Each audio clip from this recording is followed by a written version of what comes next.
Ada saja orang yang melemahkan semangat kita, yang berteori bahwa ada ayat-ayat Quran yang tidak relevan lagi dengan situasi dan kondisi, yang berteori bahwa Nabi Muhammad cuma sebagai manusia biasa yang tidak terlepas kemungkinan dari salah. Pendeknya melemahkan nilai-nilai semangat kita untuk memperjuangkan Islam ini. Ini pun termasuk mu'ajizin. Mereka akan menemukan nanti di akhirat kapling di dalam neraka yang dinamakan neraka jahim.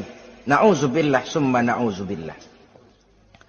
Yang ketiga, saudara-saudara, di antara nama neraka itu adalah neraka hawiyah. Siapa penghuni neraka hawiyah ini? Dalam surah Al-Qari'ah ayat 8-11 dijelaskan secara simpel, wa amma man khaffat mawazinuhu fa ummuhu hawiyah. Adapun orang-orang yang ringan timbangan kebaikannya, maka tempatnya adalah neraka hawiyah. Artinya orang ini lebih berat timbangan kejahatannya, sedikit kebaikannya, sehingga jadi ringan di timbangan akhirat nanti. Salat, puasa, zakat, tapi dosa yang dikerjakan masih lebih banyak ketimbang kebaikan yang dikerjakannya itu. Maka orang semacam ini apabila tidak mendapat syafaat, maka dia akan masuk ke dalam neraka yang namanya neraka hawiyah. Lalu yang keempat, neraka wail. Dalam surah Al-Ma'un ayat 1-7, garis besarnya yang mendapat neraka wail adalah para pendusta agama. Siapa sih pendusta agama itu? Ara'aita allazi yukazzibu biddin. Tidakkah kamu lihat siapa orang-orang yang mendustakan agama? Mendustakan agama. Beragama tapi bohong. Salatnya bohong. Hajinya bohong. Puasanya bohong. Mendustakan agama. Siapa mereka? Fazalikal ladzi yad'ul yatim. Pertama, orang yang suka menghardik anak yatim.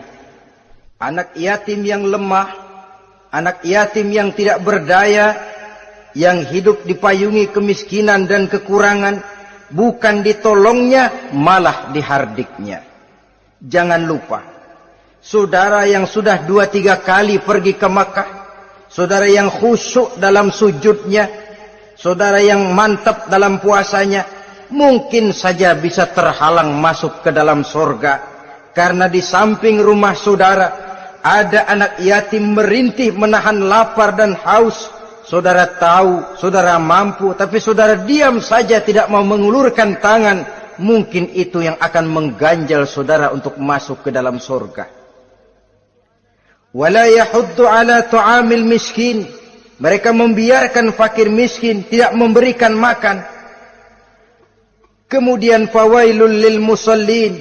Mereka juga melalaikan solat. Allazina hum an salatihim sahun, allazina hum yura'un. Mereka juga riya di dalam amalnya. Saudara hadirin kaum muslimin rahimakumullah, melalaikan solat, kemudian riya dengan amalnya, termasuk amalan solatnya. Kalau jadi imam, bahasanya dibuat sepasih-pasihnya, surahnya yang panjang-panjang, paling pendek sabbihis sama wadduha. Tapi kalau solat sendirian cukup qul huwallahu ahad sama inna a'toinakal kautsar. Hilang lagi nilai keikhlasannya. Dan terakhir, mereka enggan untuk membayar zakat. Yang memenuhi ciri-ciri inilah yang dikatakan sebagai pendusta agama. Menghardik yatim, membiarkan fakir miskin, melalaikan solat, riya, dan enggan membayar zakat. Mereka divonis mendapat neraka wail, seperti dalam surah Al-Ma'un ayat 1-7. Saudara-saudara kaum muslimin rahimakumullah. Yang kelima, neraka sa'ir. Neraka sa'ir ini pertama buat mereka yang memakan harta yatim. Kalau tadi tidak mau membantu, ini malah membantu tapi tujuannya malah ngobyekin anak yatim. Mereka yang memakan harta yatim dalam An-Nisa ayat 10. Innal ladzina ya'kuluna amwalal yatama zulman innama ya'kuluna fi butunihim nara wa sayaslawna sa'ira. Sesungguhnya orang-orang yang memakan harta anak-anak yatim dengan zalim, mereka sebenarnya telah memakan neraka, memasukkan api neraka ke dalam perutnya. Mereka akan dilontarkan ke neraka sa'ir. Selain itu, orang-orang yang mengingkari apa yang diturunkan oleh Allah Subhanahu wa ta'ala, mengingkari kebenaran Quran, mengingkari Rasul, pendeknya mengingkari Islam, dijelaskan dalam surah Luqman ayat 21. Yang keenam, saudara-saudara, yang dinamakan dengan neraka laza namanya. Pertama, untuk pembangkang dan orang yang menjauhi agama. Yang kedua, orang yang berpaling dari kebenaran. Dan yang ketiga, orang yang suka menumpuk-numpuk harta dan menyimpannya, tidak mau membayar zakat, infak, apalagi sedekah. Ini kita temukan penjelasannya dalam surah Al-Ma'arij ayat 15 dan 17. Yang ketujuh dinamakan neraka Sakor. Siapa penghuni neraka Sakor ini? Pertama, orang yang tidak pernah sholat.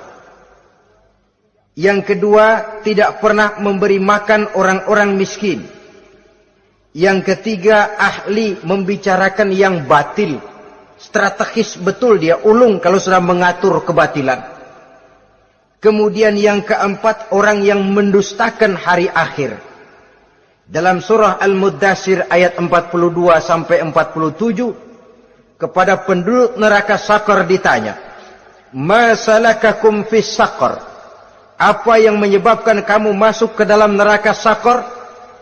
Qalu lam naku minal musallin wa la naku nut'imal masakin wa kunna nakhudu ma'al khaidin wa kunna nukadzibu yaumaddin. Mereka menjawab, kami di dunia tidak pernah sholat, tidak pernah memberi makan fakir dan miskin. Kami selalu berkumpul dengan orang-orang yang batil dan membicarakan kebatilan, dan kami mendustakan adanya hari akhir. Yang kedelapan, yang terakhir adalah neraka Khutamah. Ini diperuntukkan bagi para pengumpat, pencela, para penghina orang lain, mencari aib saudaranya, kemudian juga mereka menumpuk, menghitung-hitung harta, lalu kikir dan bakhil dengan hartanya itu. Dalam surah Al-Hujurat ayat 11-12, kemudian surah Al-Humazah ayat 1 sampai dengan 7, kita temukan penjelasan itu. Pada akhirnya, saudara-saudara, kalau penduduk surga mereka kekal di dalamnya, maka penduduk neraka ini ada dua macam. Ada penduduk musiman, ada penduduk permanen. Kalau yang namanya penduduk permanen, itu sudah punya paspor, KTP itu. Memang penduduk permanen itu mereka yang kekal selama-lamanya di dalam neraka. Mereka lah orang-orang musyrik dan orang-orang kafir, termasuk orang-orang munafik. Bahkan lebih dahsyat lagi yang namanya munafik. Kata Allah, innal munafiqin fid darkil asfal minan nar. Orang munafik itu berada di dasar jurang neraka yang paling bawah, keraknya neraka. Saudara-saudara, adapun penduduk yang semi permanen, ia masuk neraka buat sementara saja, sekedar dengan dosa-dosa yang dikerjakannya. Mereka adalah orang-orang mukmin yang asli, orang-orang Islam yang waktu di dunianya berbuat dosa. Mereka masuk ke dalam neraka, menerima azab sesuai dengan dosa yang dikerjakannya. Setelah itu mereka akan diangkat dari surga untuk ditempatkan di dalam. Mereka akan diangkat dari neraka untuk ditempatkan di dalam surganya Allah Subhanahu wa ta'ala. Seperti banyak dijelaskan dalam hadis-hadis sahih yang diriwayatkan oleh Imam Bukhari dan Muslim. Nah, inilah sekelumit tentang neraka dan calon-calon penghuninya. Mudah-mudahan Allah jauhkan kita, Allah jauhkan anak cucu kita. Allah jauhkan seluruh keluarga kita dari neraka dan dari azab neraka. Terima kasih dan mohon maaf. Wassalamualaikum warahmatullahi wabarakatuh. Waalaikumsalam.